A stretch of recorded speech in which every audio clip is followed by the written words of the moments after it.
네, 우리에게 영원히 찬양할 수 있는 은혜를 주신 하나님께 우리 박수로 영광을 돌립시다. 아멘.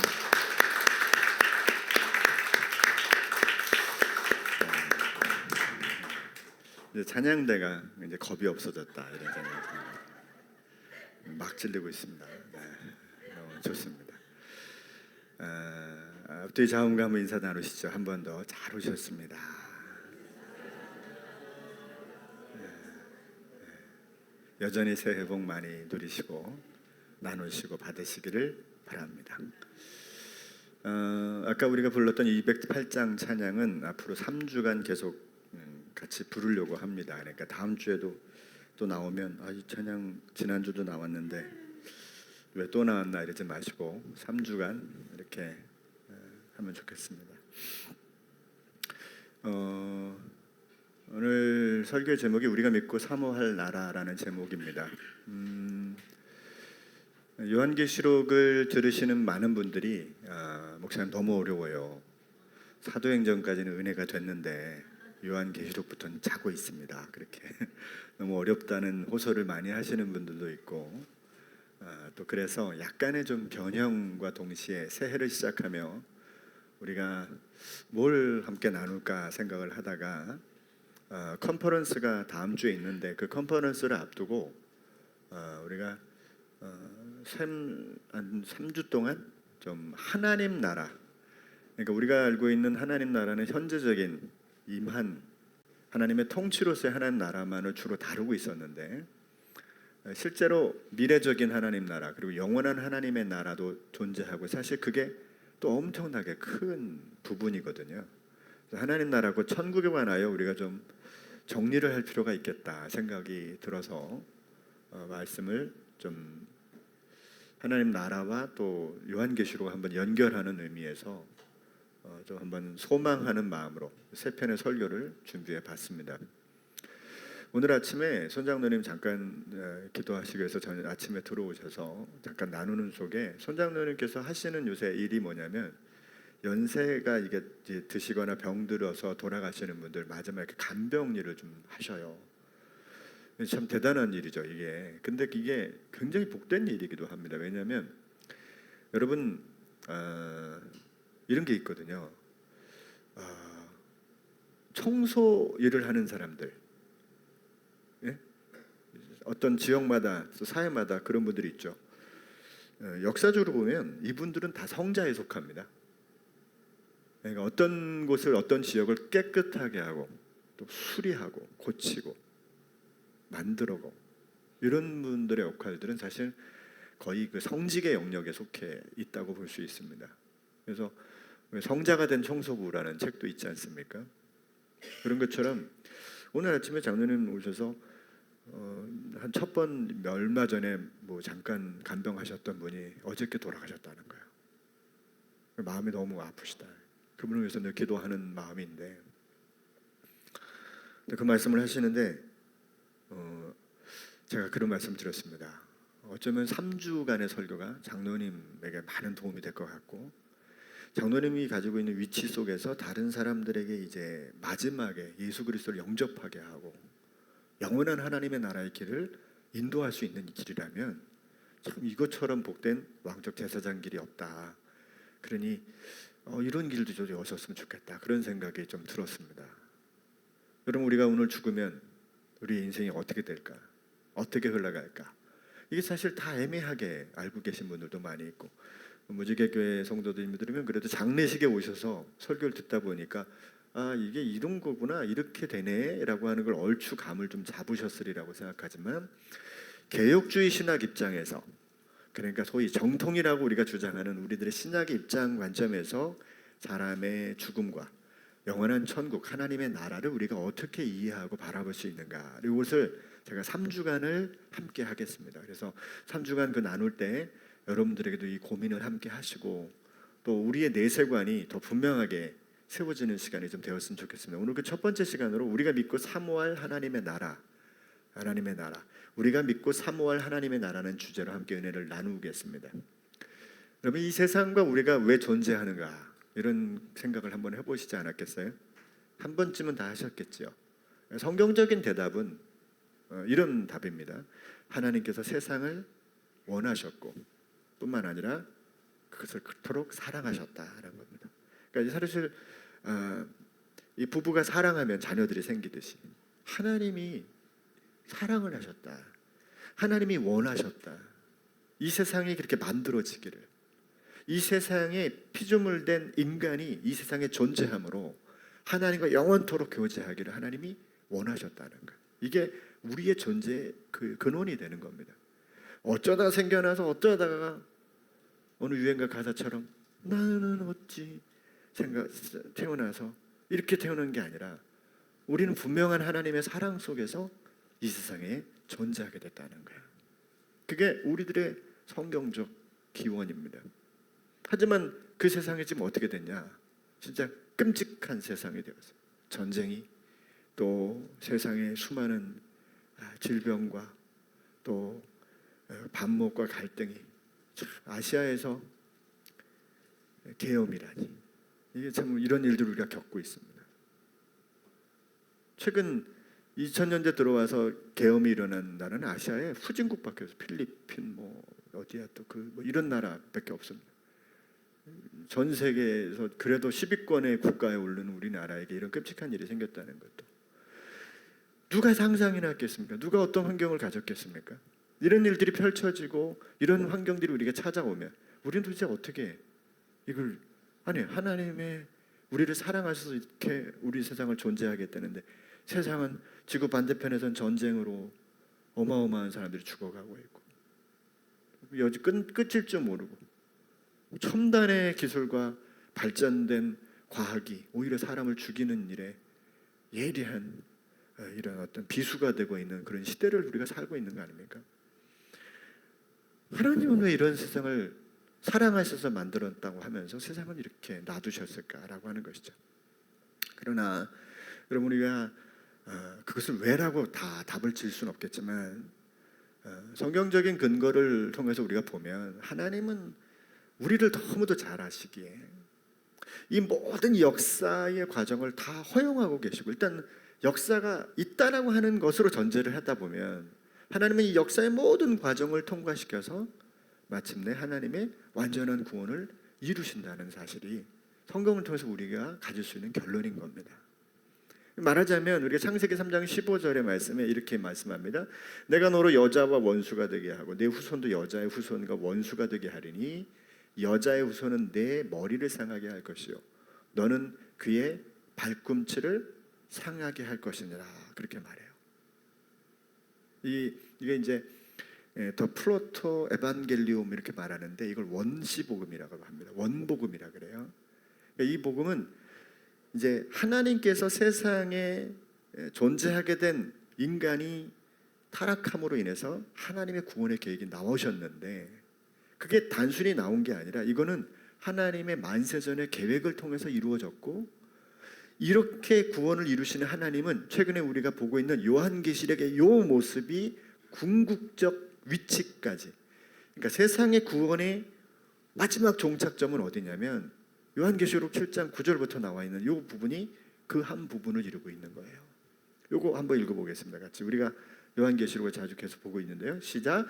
이일 후에 내가 보니 각 나라와 족속과 백성과 방언에서 아무도 능히 셀 수 없는 큰 무리가 나와 흰 옷을 입고 손에 종려가지를 들고 보좌 앞과 어린 양 앞에 서서 큰 소리로 외쳐 이르되 구원하심이 보좌에 앉으신 우리 하나님과 어린 양에게 있도다 하니,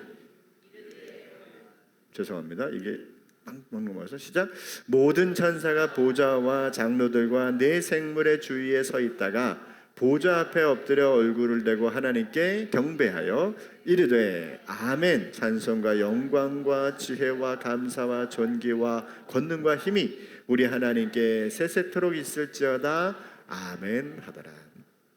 하나님은 인류의 시작인 그 초기의 인간의 타락으로 인해서 버려지고 여전히 끔찍한 세상 속에서 그 아들 예수 그리스도를 약속하시고 이 땅에 그 아들을 보내시고 마침내 세상의 죄와 사망에서 우리를 영생의 길로 인도하셔서 마침내 하나님의 영원한 나라에서 우리가 하나님을 셀 수 없이 큰 무리, 그 어마어마한 무리들이 모여서 하나님을 찬송케 하는 그 자리까지 우리를 인도해 가시고 그 과정의 모든 역사를 우리에게 허락해 주셨다는 거예요. 한참 예수님 믿고 구원받고 천국 가고 이런 단순함이 아니고 여러분, 신앙은 우리들의 모든 역사 속에서, 지금도 그 역사 속에서 하나님은 당신의 구원의 역사를 이루어 가시는 줄로 믿습니다. 끔찍한 세상 같고 끝난 것 같은 세상 속에서도 하나님 그 일들을 이루어 가시고 있다는 거죠. 그까지 우리는 그 속에서 이 땅에 임한 하나님의 나라를 통해서 우리가 하나님의 나라의 통치자로서, 왕적 제사장으로서 이렇게 어떻게 살까? 무지개교회가 그런 고민을 많이 하는 교회 아닙니까? 그럼에도 불구하고 이제 영원한 하나님의 나라를 관점으로 보면 이 땅에 통치하고 우리가 살아가는 삶은 우리 개인으로서 바라보면 한평생밖에 안 되는 거예요. 100년도 안 돼요. 짧은 연속이 일어날 뿐입니다. 오히려 하나님 나라는 영원히 존재하고 있었고 미래에 펼쳐진 하나님의 나라는 영원히 우리가 거할 처소가 되는 거예요. 사실 우리가 그것 때문에 여기 와 앉아 있는 겁니다. 그게 없다면 우리는 여기 있을 이유가 없는 거죠. 그래서 우리가 하나님 나라를 알 필요가 있습니다. 그런데 이 하나님 나라가 모호하다는 거죠. 애매하다는 겁니다. 자, 웨스트민스터 대요리 문답이라는 게 있어요. 이게 1643년인가에 만들어지기 시작했는데 영국의 웨스트민스터 그 사원에서 함께 모여서 거기서 이제 의회에서 모여가지고 이걸 만든 겁니다. 대요리 문답, 소요리 문답 이러는데 뭔 요리지 이런 생각하지 마시고 대요리 그러면 중요한 교리의 요약을 요리라고 말하는 건데 보통 대요리는 신학자들을 위해서 만들었고요. 소요리는 일반 성도들을 위해서 만들어놨어요. 근데 그 대요리 문답의 첫 질문이 이겁니다. 여러분 많이 들어보셨을 거예요. 사람의 제일 되는 목적 뭐죠? 자, 다 같이 외워봅시다. 시작. 아니 답을 하시라고. 자, 시작. 하나님. 이 대요리를 아무도 모르시네. 여러분 이거 안 되면 세례 안 줘요. 세례 받으시기 위해서 다 하셨을 거예요. 읽어봐요. 시작. 하나님을 영화롭게 하는 것과 그를 영원토록 온전히 즐거워하는 것. 이제 기억나시죠? 이게 사람의 제일 된 목적이에요. 오늘 처음 알았는디? 그랬을 분 계시는데 이게 제일 된 목적이에요. 하나님을 영화롭게 하고 영원토록 그를 즐거워하는가. 근데 여기 표현이 영원토록이라는 단어가 있잖아요. 이게 무슨 말인가? 이거는요, 인간이 영원하신 하나님, 또 그 영원한 인간, 이게 전제되지 않고는 우리가 이 땅에서 드린 예배는 얼만큼이에요? 80년까지 드리고 90년대부터는 여기 못 나오잖아요. 그죠? 힘들어서 못 나오시고 또 몸이 아파서 못 나오시고 집에서 같이 기도하고 화면에서 예배 드리거나, 그죠? 근데 여기 보면 우리의 사명이 뭐냐면 영원토록 즐거워하는 거예요. 영원토록 하나님을 영화롭게 하는 거라며 여기 뭐가 존재돼요? 영원한 우리의 영원성이 들어있는 거고, 우린 영원한 존재인 거예요. 사랑하는 나의 가족들이 어디 있을까? 어디 있을까? 여러분 보세요. 우리는 멀리 배가 떠나갑니다. 배가 여기서 부 하고 배가 갑니다. 근데 한참을 가고 점점 배가 사라지고 결국 우리 눈앞에 탁 사라지면 배가 사라진 겁니다. 그럼 배가 사라졌나요? 아니죠. 배는 어딘가를 항해하고 있습니다. 그리고 어떤 결과가 있나요? 반대편 쪽에서는 배가 들어오고 있는 거죠. 이곳을 떠났지만 여러분, 인간은 영원한 존재라고 하는 걸 저희들은 믿는 사람들 아닙니까?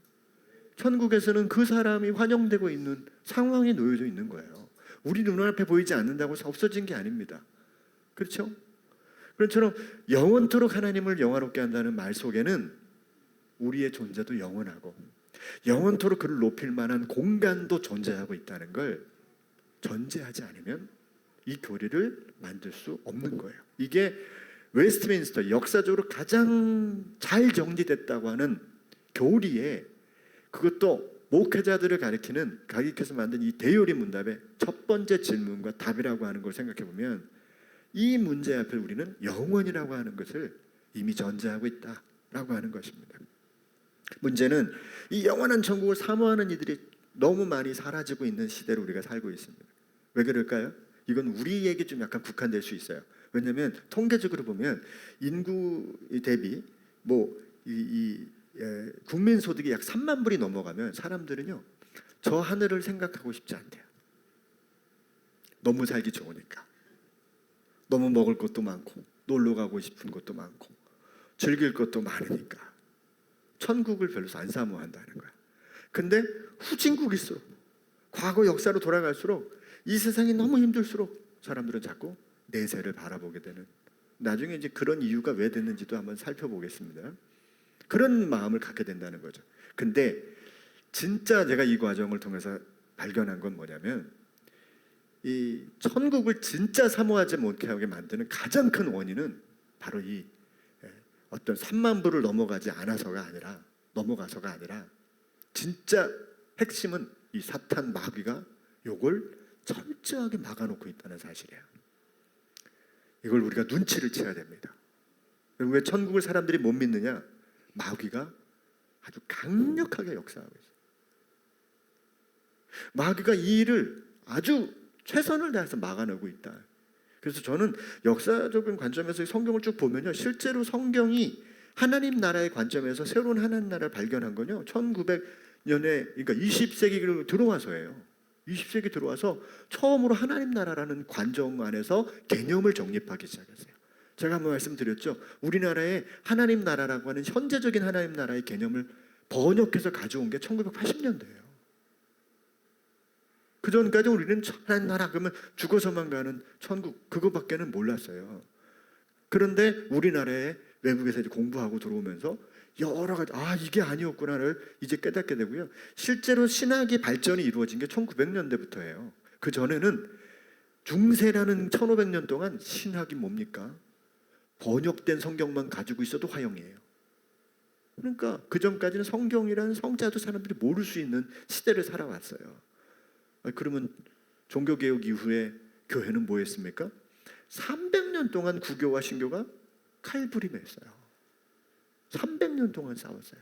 교회가. 내가 맞다, 네가 맞다. 그러니 뭐가 기독교가 제대로 정립이 됐겠어요? 진짜 연구된 건 1900년부터 왔어요. 그러니까 우리는 예수님이 오신 지 2000년이나 지난데 세상이 왜 이 모양이야 그러지만 실제로 세상이 그 지경으로 오게 되는 일에 사단이 지대한 고통, 이 공헌을 했습니다. 왜 그럴까요? 이 사탄은 천국에서 쫓겨났죠. 일단 우리가 기본적으로 알고 있는 건 이 천국에서 쫓겨난 존재니까 요놈이 사탄 너 듣고 있지? 네? 듣고 있을 거예요. 천국을 부정하고 온갖 종류의 세계관으로 가짜 신을 만들고 가짜 종교를 만들고 그 가짜 신, 가짜 종교마다 뭘 다 집어넣냐면 천국을 다 집어넣어놨어요. 그래서 우리가 아는 천국은 대부분 이상한 데서 가져온 천국인 경우가 많죠. 헷갈리게 만들어놨어요.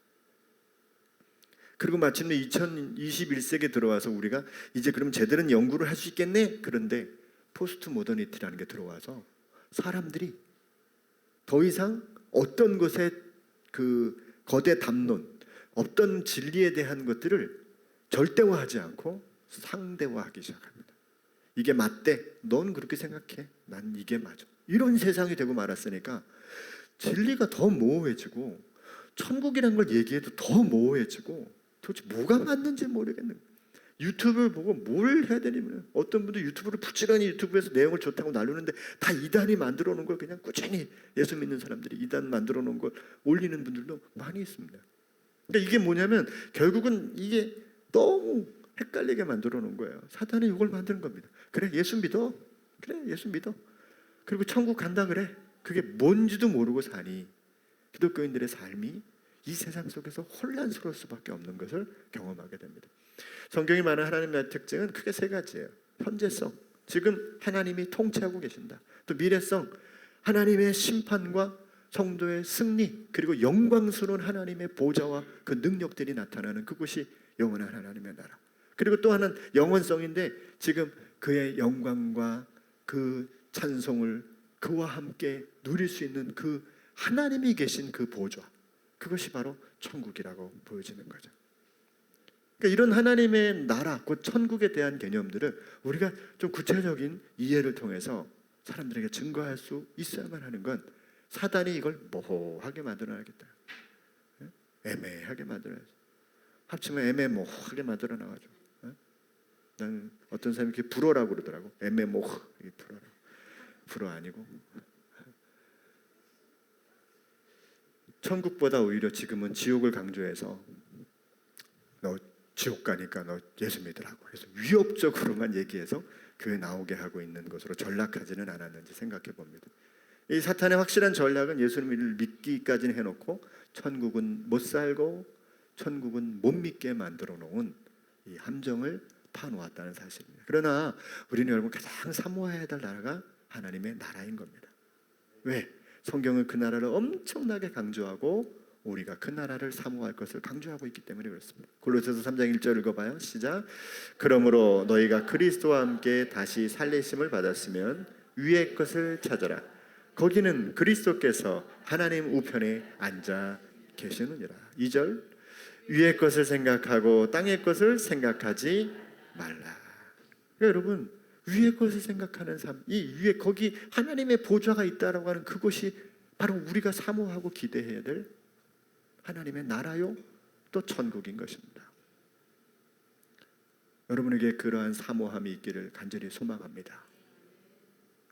사실 우리가 이 땅에 사는 동안에 허무할 때가 많죠. 세상 것 안에서 갑자기 찾아온 죽음 앞에서 허무할 수밖에 없어요.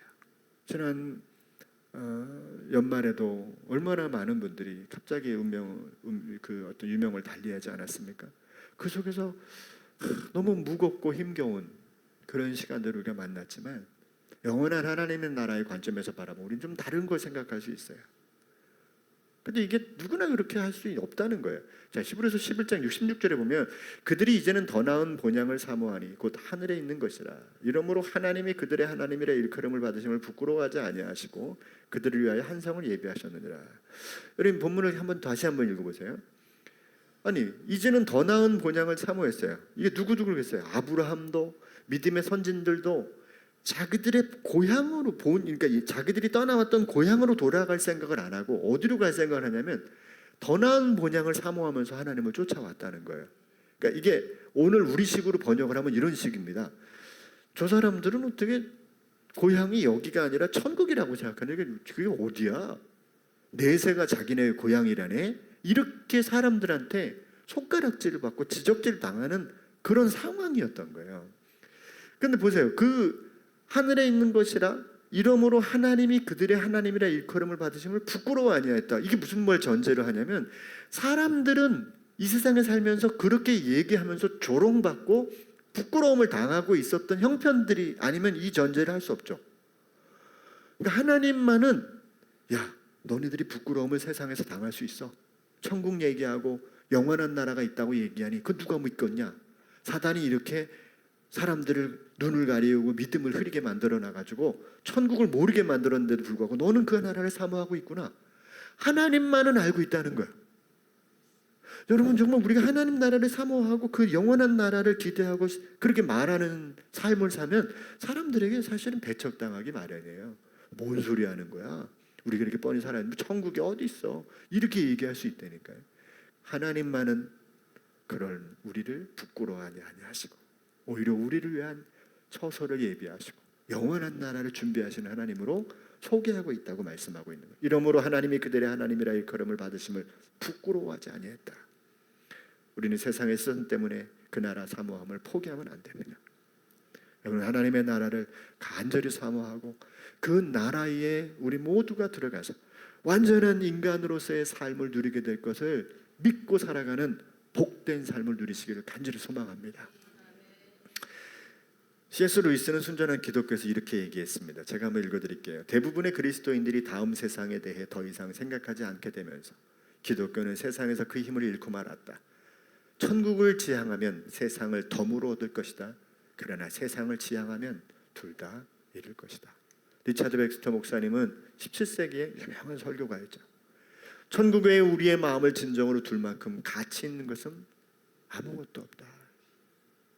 저와 여러분들이 오늘 이곳에 있는 이유도 좀 더 우리가 이 세상에 살면서 윤리적으로 잘 살고 이 땅에 어떤 복을 누리기 위함이 아니라 우리 모두 잠시 있었던 생이 끝나면 영원히 이어질 세상에서 우리가 살아가는 삶을 위하여 믿음을 가지고 살아가는 줄로 믿습니다.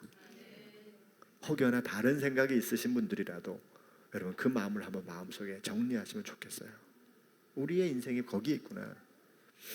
흔들리지 않은 영원한 나라, 그곳에 우리의 터를 잡고 영원히 거할 그 나라를 사모하는 일은 모든 성도들이 가져야 될 가장 중요한 일입니다. 근데 미국의 어떤 교회 부임한 목사님이 이제 이 천국 얘기를 했다가 교회에서 쫓겨났다는 얘기도 있습니다. 우린 그런 설교 듣고 싶지 않아요. 이 땅이 얼마나 좋은데 우리 빨리 죽으래. 쓸 돈이 얼마나 많은데. 그런 사람들이 있다는 거죠 지금. 그렇지 않아요? 없는 사람 입장에서는 여기나 거기나 거기가 가는 것이 낫겠지 생각하지만, 있는 사람들의 입장에서는 못 놓고 안 내놓고 하는 거죠. 갈 수 없는 형편이 될 수도 있는 겁니다. 그런데 성경적인 내세관이 견고할수록 여러분 신앙이 견고합니다. 제가 믿음 생활을 하시는 분들 이렇게 보면 내세관, 그러니까 천국, 영원한 천국을 딱 믿는 분들은 웬만한 일에는 안 흔들려요. 안 흔들립니다. 좀 사사롭게 뭐가 있어도 영원한 천국에 갈 건데. 예? 제가 늘 여기서 비유하는 게 있잖아요. 꼬마 아이가 돈을 탁 주면 얘가 그걸 가지고 가게에 편의점에 가서 사 먹으려고 뛰어가다가 땅 자빠져도 안 온다니까. 예? 주머니 이 파란색, 요새 노란색 이런 거 그쵸? 예? 들고 있는데 사 먹을 마음 가지고 아니 이 땅에 있고 이러면 좀 어때? 좀 빼앗기면 어때? 영원한 나라에 우리에게 주어질 영생의 복락이 있다고 한다면, 이제 그 영생의 복락이 뭔지도 이제 2, 3주 동안 살펴볼 예정입니다. 자, 그 첫 번째 관문이 이제 오늘 말씀에 이제 요거 마치고 오늘을 끝내겠는데요. 앞서도 언급했듯이 천국은 시간적으로 현재, 미래 그리고 영원성을 가지고 있는 공간이기도 하고 또 하나님의 통치이기도 합니다.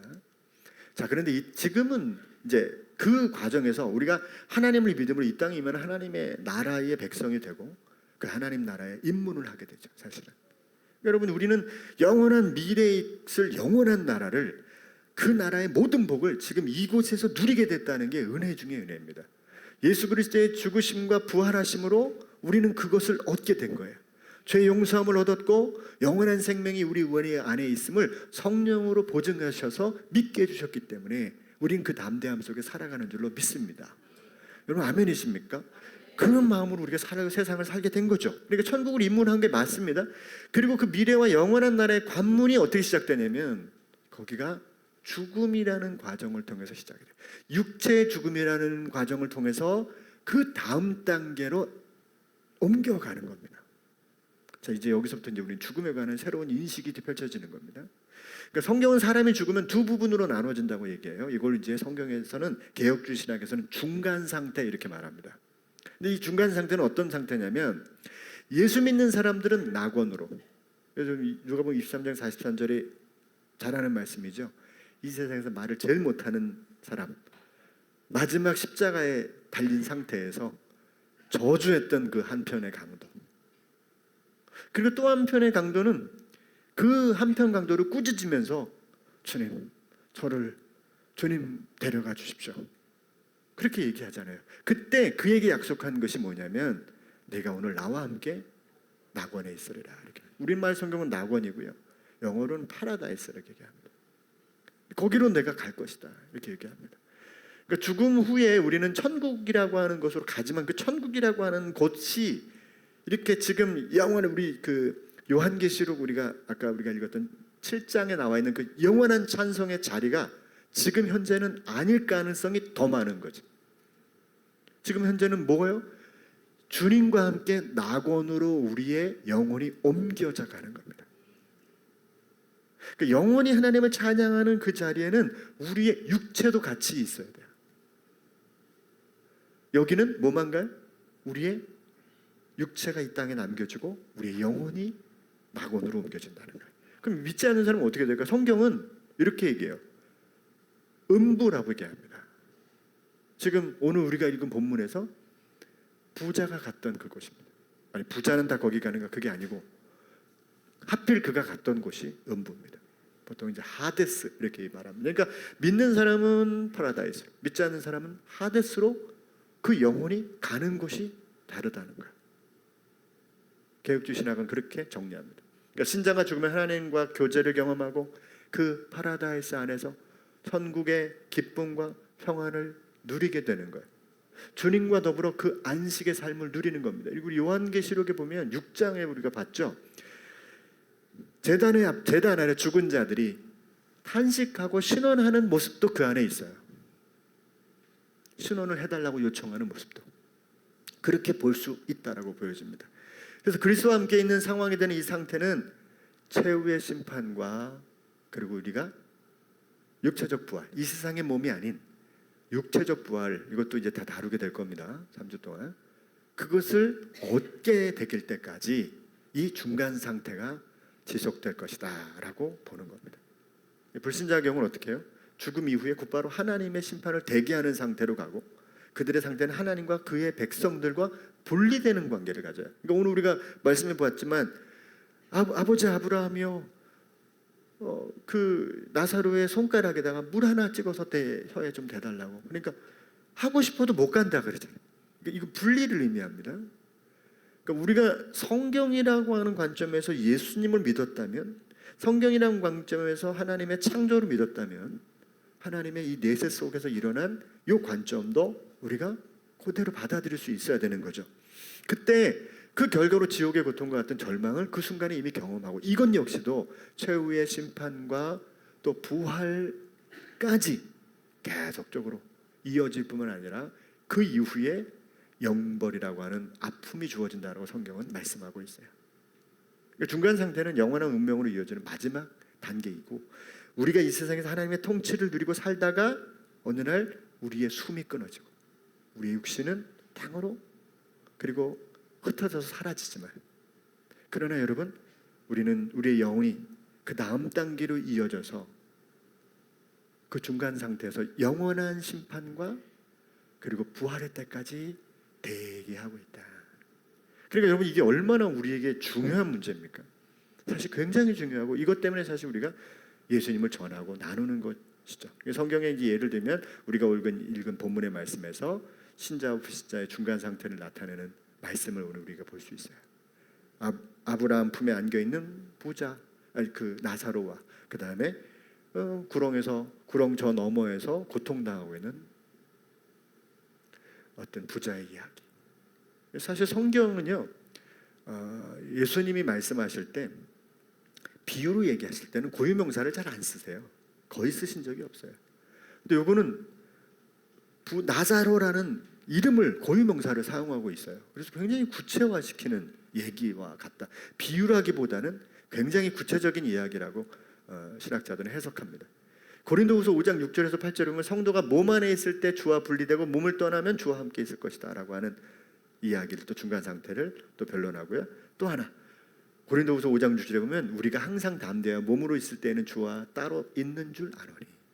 몸에 있을 때는 그렇지만 8절에 보니까 우리가 담대하여 원하는 바는 차라리 몸을 떠나면 주님과 함께 거하게 되는. 그래서 여러분, 우리가 죽음과 더불어 우리는 주님 품에, 또 주님과 함께 있는 그곳으로 간다. 저는 목회를 하면서 여러분의 우리 사랑하는 동역자들을 주님 품으로 보냈어요. 그분들이 주님 품으로 저는 갔을 거라고 저는 확신하는 사람인데, 그때마다 너무 처절한 아픔 속에 있었어요. 얼마나 많은 시간을 울었고 또 힘든 시간인지 몰랐어요.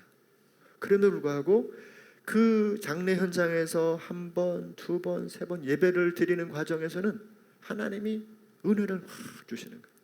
저희 장모님도 벌써 한 14년 전쯤 돌아가셨는데, 돌아가시고 나서 그 이제 장인어른 목사님이시니까 이상하게 그 오시는 분들마다 다 예배를 드려주셨어요.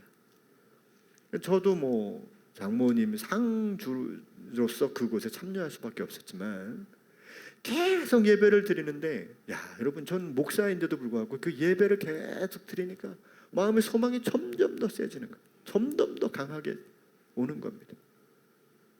우리가 사랑하는 이들을 먼저 주님 품에 보냈다는 건 상상할 수 없는 아픔. 이거는 아픔을 뭐라고 표현할 수 없는 아픔이잖아요. 이거는 제가 볼 때는 슬픔보다는 고통 같은 슬픔이에요. 고통이 붙잡혀요. 단순한 헤어짐에 대한 슬픔이 아니라 아픔, 두려움, 절망 다 얽혀져 있는 슬픔이거든요. 근데 그게 무엇으로 이길 수 없는데 주님 품으로 갔다. 이 한 가지가 유일한 소망이 될 수밖에 없는 거예요. 사랑하는 성도 여러분, 우리들의 믿음의 선배들은 이미 그곳으로 한 단계로 옮겨갔어요. 근데 나중에 살펴보겠지만 영원한 심판과 또 부활이 있기 전까지는 그분들은 그 다음 단계를 못 나가고 있어요. 거기 계신 거라고 우리는 보는 겁니다. 그 중간 상태에 계시다가 먼저 주님의 재림과 더불어 심판과 더불어 재림으로 하실 때 그들이 먼저 살아나고 우리도 살아난다는 이 고린도전서 15장 말씀대로 이루어지는 것이죠. 그러니까 그분은 우리보다 한 단계 넘어갔고 우리도 이제 곧 쫓아서 그 다음 단계로 넘어가서 그곳에서 주님과 함께 있는 것입니다. 죽음 이후 신자가 그리스도와 함께 하고 있다는 상태도 묘사하고 있어요. 내가 그 둘 사이에 끼었으니 차라리 세상을 떠나서 그리스도와 함께 있는 것이 훨씬 더 좋은 일이라. 그러니까 이건 천국을 간다는 개념보다도 그리스도와 함께 지금 거하는 그곳으로 가겠다라고 하는 의미를 담고 있지 않습니까? 그러므로 성도가 죽으면 낙원 불사는 음부에 거하고 있다가 주님의 재림과 더불어 영원히 우리가 함께 살게 되고 그들은 그때 물리적인 지옥, 물리적인 천국 안으로 천국의 세계로 들어갈 것이다 라고 하는 것이 이제 우리가 일반적으로 정리하고 있는 개혁주의 신학의 입장입니다. 그럼에도 불구하고 그들은 다 의식이 있어요. 다 의식을 가지고 있다는 거예요. 아까 C.S. 루이스가 한 번 더 이렇게 덧붙였습니다. 진짜 고향을 그리워하는 욕구는 죽은 후에나 채워질 수 있는 것이니만큼 이것이 사라지지 않도록 잘 지켜야겠다. 천국에 대한 소망이 다른 욕구에 짓눌리거나 밀려나지 않게 하자. 나 자신이 그날을 향해 나아갈 뿐 아니라 다른 사람들도 그날을 향해 나아가도록 돕는 일을 내 삶의 주된 목표로 살자. 이게 C.S. 루이스가 마음을 정한 미래에 대한 태도였습니다. 영원한 천국을 사모하며 살아가는 우리가 되었으면 좋겠습니다. 기도하겠습니다. 주님, 영원한 나라를 바라보는 저희들의 마음, 어쩌면 이 땅의 현실 속에서 우리가 너무 복잡다단한 삶을 살다 보니 잊혀지고 이 세상의 편리함 때문에 때론 내가 누려야 될 여러 가지 것 때문에 저 하늘의 영원한 것을 잃어버리고 이 세상 것으로 전전긍긍하는 우리들의 모습을 가질 때가 너무나 많이 있습니다. 사랑하는 우리의 동역자와 우리의 부모, 형제, 우리들의 소중한 사람들이 먼저 우리 곁을 떠났을 때 그 암담함이란 무엇으로 대체할 수 없는 고통이었고 아픔이었습니다. 그러나 우리가 이 세상의 세계관이 아닌 성경의 세계관 속에서 바라봐야 될 분명하고도 구체적인 영원한 하나님의 나라가 우리에게 있다는 사실들을 우리가 결코 잊지 아니하고 분명한 마음의 믿음의 좌표로 삼아서 그것을 붙들고 살아갈 수 있는 지혜로운 삶이 나타나도록 인도하여 주시옵소서.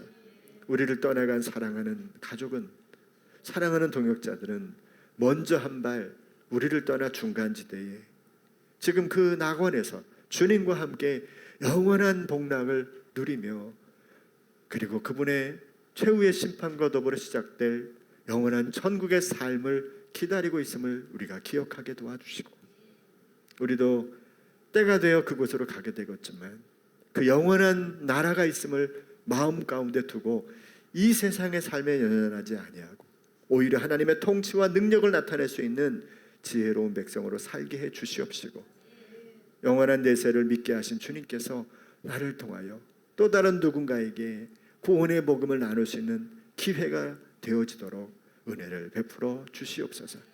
예수님의 이름으로 기도드렸사옵나이다. 아멘.